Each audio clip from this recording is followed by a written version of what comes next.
gave her a 2-inch lift on her suspension, and we also included some Black Bear all-terrain tires and ultra racing rims, 20-inch, and we're gonna see if these mods actually make a difference, or is it just all show and no go?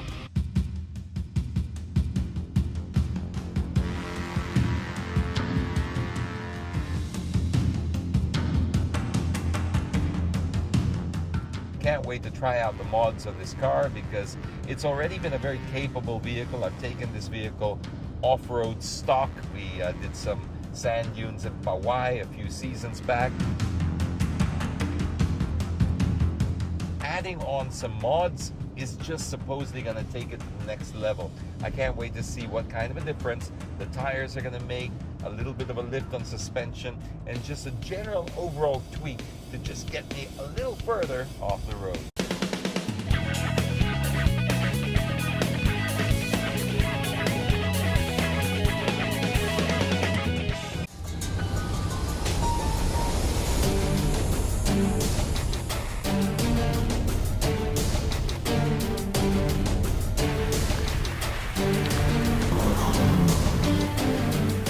Now, if you're fairly new to 4x4, I would highly recommend this place, Sapang Patol.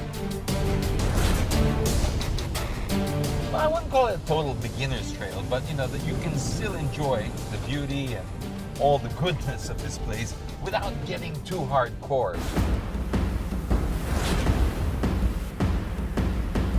Well, here you're out in the open, so the only potential damage you'll get is usually in the under chassis. If you're hitting rocks and stuff like that, you could put a skid plate, or you could just drive a lot slower. But where's the fun in that, right?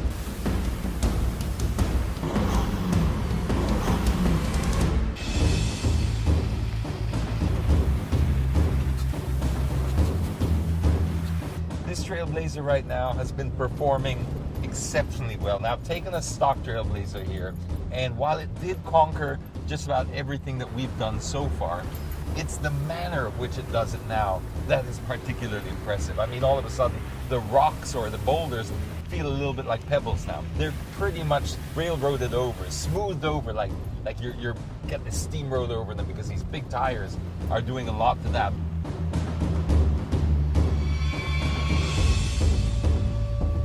Plus, you got the lift, so you're not as worried about sort of getting into a little bit of trouble. Here, like, this is fairly deep. You can see just by the splash there, and I'm not going that fast. And this Trailblazer, like I said, even a stock one will do it, but you just get it done so much better when you have little mods in your car. I wouldn't go overboard because, remember, everything is usually a compromise. So you want to talk about that with your 4x4 shop.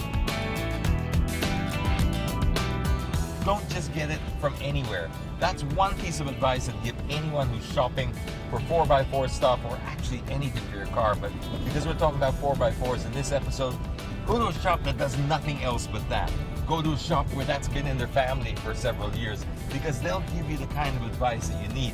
Because you're not just buying stuff from them, you're building a relationship. And in this kind of work, or in this kind of group, you want to make friends with people in the industry, because they'll be helping you out. These are the same people sometimes you'll go trailing with.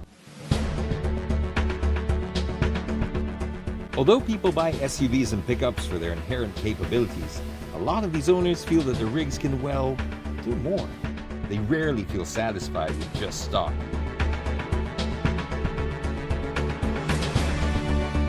Whether it's a question of enhancing what the vehicle can do, or maybe as an expression of their individual tastes, whatever it is, they represent a ready market for modification and customization options. And mind you, these enhancements are not just for show, because they've been engineered to serve a very specific purpose, to better arm yourself against the unpredictability of both the drive and the elements.